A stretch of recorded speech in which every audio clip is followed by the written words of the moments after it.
آئیے پہلے دیکھتے ہیں رسول پاک کا گھر کیسا ہے.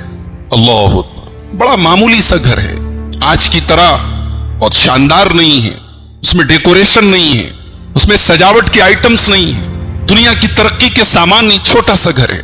کھجور کی لکڑی کے تنوں کا پلر بنایا گیا ہے, مٹی کی دیواریں ہیں, کھجور کے تنے کا چھپر ہے. یہ چھوٹا سا گھر ہے.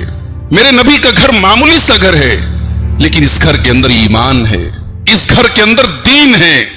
اس گھر میں رات کی تاریکی میں نبی کے آنسو ہیں, اس گھر میں رات کے سناٹے میں نبی کے سجدے ہیں, اس گھر میں جبریل آتے ہیں, اس گھر میں قرآن نازل ہوتا ہے, اس گھر میں حدیث پڑھی جاتی ہے, حدیث سنائی جاتی ہے.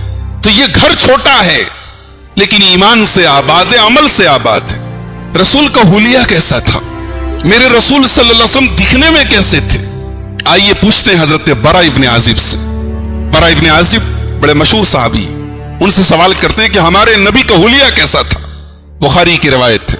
برا ابن عازب کہتے ہیں کان رسول اللہ صلی اللہ علیہ وسلم احسن الناس وجہا, اللہ کے نبی صلی اللہ علیہ وسلم تمام لوگوں میں سب سے زیادہ خوبصورت تھے, سب سے زیادہ حسین و جمیل تھے.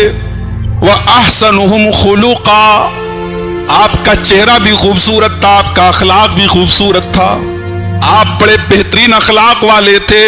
لَيْسَ بِالطَّوِيلِ الْبَائِنِ, بہت لمبے بھی نہیں تھے, وَلَا بِالْقَصِيرِ, اور آپ کی لمبائی کم بھی نہیں تھی, بہت زیادہ ہائٹ بھی نہیں تھی, اور بہت پستہ قد بھی نہیں تھے, میڈیم ہائٹ تھی آپ کی, میڈیم سائز تھی آپ کی.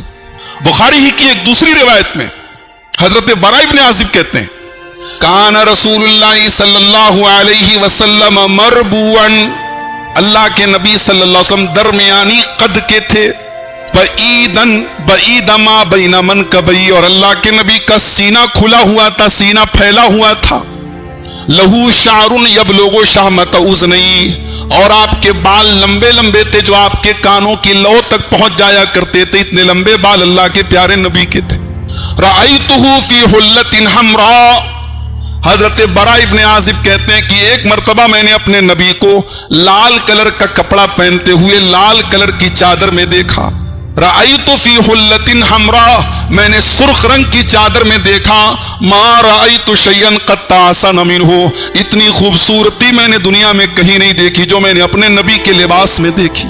انس ابن مالک کہتے ہیں ما مسست بیدی دیباجا ولا حریرا ولا شیئا الین من کف رسول اللہ صلی اللہ علیہ وسلم, میں نے اپنے نبی کی ہتھیلی سے زیادہ ملائم کوئی ریشم نہیں دیکھا.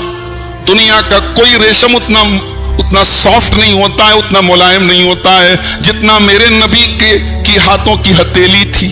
ولا شممت رائحة اطیب من ریح رسول اللہ صلی اللہ علیہ وسلم, اور حضرت انس کہتے ہیں کہ جو اللہ کے رسول کے بدن سے جو خوشبو نکلا کرتی تھی اس سے بہترین خوشبو میں نے پوری کائنات میں کبھی نہیں دیکھی. ابو سعید خدری کہتے ہیں, یہ بھی بخاری کے الفاظ ہیں, کان رسول اللہ صلی اللہ علیہ وسلم اشد حیاء من العذراء فی خدرها, اللہ کے رسول بڑے شرم و حیا والے تھے.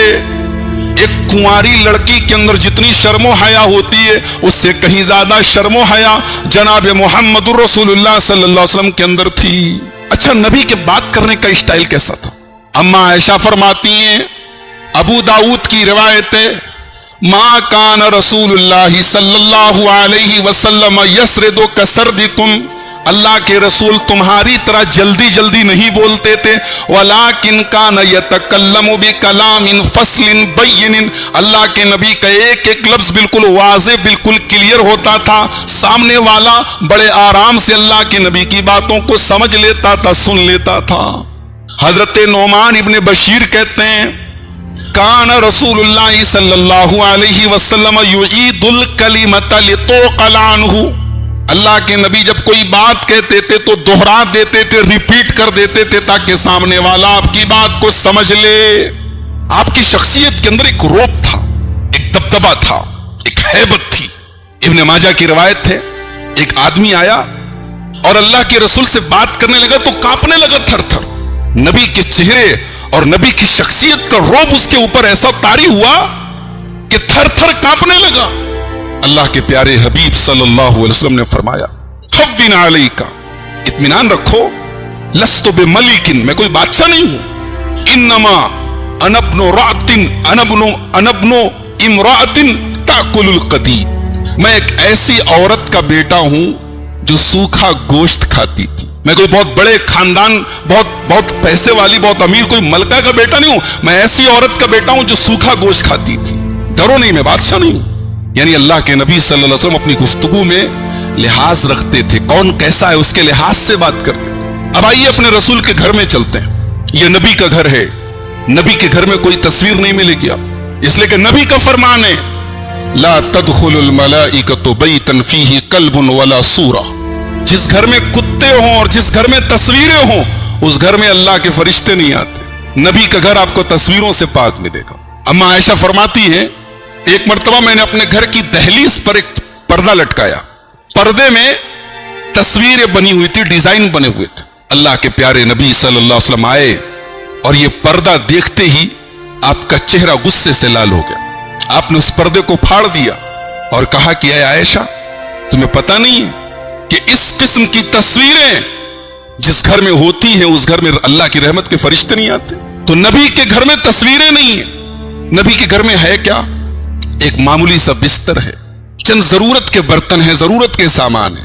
حضرت انس بن مالک ایک مرتبہ ایک لکڑی کا پیالہ دکھا رہے تھے صحابہ کو، تابعین کو، ابو داؤد کی ترمذی کی روایت، ایک لکڑی کا پیالہ دکھایا، موٹا لکڑی کا پیالہ تھا، کہا یہی وہ پیالہ ہے جس میں اللہ کے رسول پانی پیا کرتے، یہی وہ پیالہ ہے جس میں اللہ کے نبی صلی اللہ علیہ وسلم دودھ پیا کرتے، اور اللہ کے نبی جب پیتے تھے کوئی چیز تو 3 سانسوں میں پیتے تھے، اور وہ سانس آپ باہر لیتے تھے، آپ نے پانی کے اندر، برتن کے اندر سانس لینے سے اور پھونک مارنے سے منع کیا ہے۔ تو یہ اللہ کے رسول کا برتن تھا۔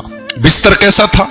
اما عائشہ کہتی ہیں اللہ کے رسول صلی اللہ علیہ وسلم کا بستر جو تھا من ادمن حشوہ لیف، آپ کا جو تکیہ تھا وہ چمڑے کا تھا جس کے اندر کھجور کے پتے بھرے ہوئے تھے، ایک معمولی سی چٹائی تھی جس پر اللہ کے نبی لیٹا کرتے تھے۔ کبھی کبھی اس چٹائی پر لیٹنے کی وجہ سے محسن انسانیت محمد الرسول اللہ صلی اللہ علیہ وسلم کے بدن کے اوپر آپ کی پیٹھ پر نشان پڑ جاتے تھے۔ صحابہ کرام نے ایک مرتبہ عرض کیا یا رسول اللہ لو اتخذنا لک وسادۃ، اے اللہ کے نبی آپ تو تمام انسانوں کے سردار ہیں، سارے نبیوں کے سردار ہیں، دنیا کے معمولی بادشاہ بھی آرام دہ بستروں پہ، گدوں پہ، تکیوں پہ لیٹتے، اور آپ اتنے معمولی بستر پہ لیٹتے ہیں۔ اللہ کے پیارے نبی جواب دیتے ہیں مالی ولی دنیا، اے میرے صحابہ میرا دنیا سے کیا لینا دینا ہے، میرا دنیا سے کیا تعلق ہے، ما انا الا کراکب استظل تحت شجرۃ ثم راح فترکها، اے میرے صحابہ میں تو اس مسافر کی طرح ہوں جو سفر پہ نکلا ہے اور ایک پیڑ کے نیچے آرام کر رہا ہے، ایک درخت کے نیچے آرام کر رہا ہے، تھوڑی دیر آرام کرتا ہے پھر اپنی منزل کی طرف بڑھ جاتا ہے۔